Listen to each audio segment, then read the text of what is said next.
करने होंगे हम हमारा हक मांगते हैं। हमारे साथी नवल जी झालावाड़ से आए हैं और ये थर्ड ग्रेड शिक्षक में संघ से जुड़े हुए हैं। ये इनसे बात करो, ये भी बताएंगे कि कैसा आक्रोश है थर्ड ग्रेड शिक्षक में और इनकी दुविधा को जल्दी से निस्तारण किया जाए। मदन दिलावर जी महोदय से निवेदन है कि यहाँ आके देखो कितना आक्रोश है थर्ड ग्रेड शिक्षकों में। इनके परिवारजनों से इनके दुख को आप पूछो, इनसे व्यक्त करो और अभी बताएंगे नवल जी। सर भाई साहब, जैसे अभी पीछे ट्रांसफर हुए थे तो थर्ड ग्रेड टीचरों के ट्रांसफर क्यों नहीं किए? सर यही तो हमारा दुर्भाग्य है कि 1994 से लगातार हम मांग करते आ रहे हैं कि थर्ड ग्रेड शिक्षकों की भी कोई नीति या नियम बनाई जाए, लेकिन कोई हमारा धनी धोरी नहीं है। सरकारें आती है चली जाती है, आश्वासन मिलते हैं और लगातार यही चल रहा है। लगभग आप देख सकते 30 सालों से हम शिक्षक पीड़ित हैं और अभी 2018 में जो ट्रांसफर किए थे वो भी वरिष्ठता विलोपित वाला मामला था। तो अब जब लगे हुए हैं हमारे साथियों के बोर्ड, देखिए आप, वरिष्ठता नहीं चाहिए, इनको तबादले चाहिए। तो ये जब बोर्ड लगा के तैयार हैं, एफिडेविट देने के लिए तैयार हैं, तो सरकार की मंशा में कहीं ना कहीं खोट नजर आती है। उनको सोचना चाहिए कि जब थर्ड ग्रेड को शिक्षक को वरिष्ठता नहीं चाहिए, तबादले चाहिए, तो क्यों नहीं किए जा रहे हैं।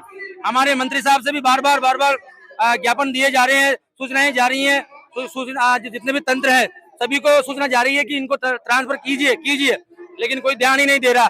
अगर ध्यान देते तो इतने तादाद में आप जो थर्ड ग्रेड शिक्षक देख रहे हैं ये यहाँ नहीं होते। तो आज इतनी संख्या में आप यहाँ पे मौजूद हो, यहाँ पे पहुंचे हो जयपुर के अंदर, तो आज क्या सोच के आए हो? सर तबादला आदेश लेके जाएंगे, हर बार की लड़ाई लड़ने के लिए आए, तबादला आदेश लेके जाएंगे। टाइमलाइन मिलनी चाहिए, तबादला आदेश आज जारी हो जाना चाहिए, क्योंकि आज अगर 3000 4000 शिक्षक यहाँ हैं तो कल 10,000 भी होंगे, अनशन भी किया जाएगा, बहुत सारी चीजें करने होंगे। अभी भाई किसी से बात हुई क्या? किसी अधिकारी से या मंत्री से किसी से बात हुई? अभी किसी से बात नहीं हुई हमारी। अभी हमारे बोल रहा है कि भाई कोई आएगा बात करने, देखते हैं शाम तक क्या होता है। अभी कोई बात नहीं हुई। आप टाइम आप दे रहे हो या सरकार ने? नहीं, हमने 5 बजे तक का दिया है। सरकार से कोई आके बात करता है तो अभी भेजा है, अभी कर लेंगे तो ठीक है, नहीं हम बैठे, हम छोड़ के आए, यहीं रहेंगे जब तक तबादले नहीं होंगे, जब तक ट्रांसफर नहीं करेंगे यहीं बैठे रहेंगे। घर पे बोल के आए आज या तो ट्रांसफर होगा या जयपुर ही रुकेंगे। हर बार की लड़ाई होगी सर, हम यही बोल के आए। एक गुरु का सम्मान का पद है, गुरु अगर चाहे भाई वो वहाँ शिक्षा देनी चाहिए थी उसको, वो ऐसा आंदोलन के लिए क्यों उग्र हो रहा है? वो बेचारा दुखी है, परेशान है, अपने घर नहीं पहुंच पा रहा, 800 700 किलोमीटर दूर पड़ा है, आने जाने में परेशानी होती है, मानसिक रूप से डिस्टर्ब है, तो वो क्या पढ़ाएगा बच्चों को? और ये सरकार हमें सिर्फ नीति के नाम पे झुंझुना पकड़ा देती है। पिछली सरकार भी ऐसे झुंझुना पकड़ा के चली गई और ये भी ऐसे झुंझुना पकड़ा रही है हमें, तो हम कब तक सहन करेंगे? तो ये तो नहीं कि नीति के नाम पर जैसे आपको बता रहे हो कि झुंझुना पकड़ा देते हैं, तो उससे आपकी प्रॉब्लम है वो तो सोल्व नहीं होती ना। तो प्रॉब्लम सोल्व नहीं हो रही, तभी तो इसीलिए तो हमें आंदोलन करना पड़ रहा है, इसीलिए उग्र होना पड़ रहा है। और हम जब तक नहीं जाएंगे यहाँ से, जब तक ट्रांसफर नहीं खोलेगी, इसलिए हम सीएम को और शिक्षा मंत्री जी को ही यहाँ बुलाएंगे और उन्हीं से बातचीत करेंगे, तभी यहाँ से उठेंगे, वरना नहीं उठेंगे, चाहे 10 दिन रहना पड़े, 15 दिन रहना पड़े। सिर्फ आपकी एक ही मांग है, ट्रांसफर, और कुछ नहीं चाहिए, सिर्फ एक ही मांग है, ट्रांसफर। बाकी हमें देखो ऐसा कहाँ से आए?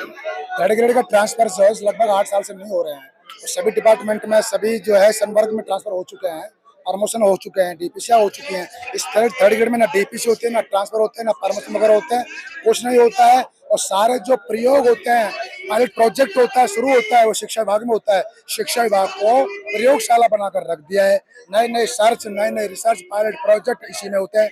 हमारे शिक्षा विभाग में जो है थर्ड ग्रेड के अंदर जैसे दिव्यांग हैं, महिलाएं हैं, रिटायरमेंट के करीब हैं, असाध्य रोग से ग्रसित हैं, कम से कम उनकी तो सुध ले ले।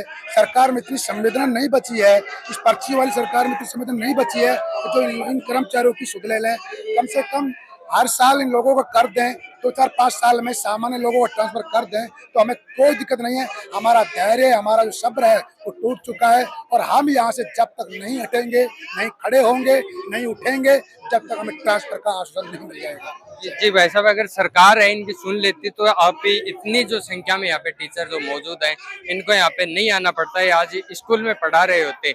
लेकिन आप देख पा रहे हैं कि ये एकदम से जो सबर का बांध है वो टूट चुका है और आज टीचरों का कहना है या तो ट्रांसफर है वो करवा के जाएंगे या यहाँ पर जो जंतर मंतर में होता है यहाँ पर हम धरना दे के बैठेंगे, हम ये घर पे बोल के आए हैं। आपका क्या कहना है जो टीचरों के ट्रांसफर नहीं हो रहे हैं, इसके बारे में कमेंट करके जरूर बताएं। वीडियो को ज्यादा से ज्यादा शेयर जरूर करें। धन्यवाद।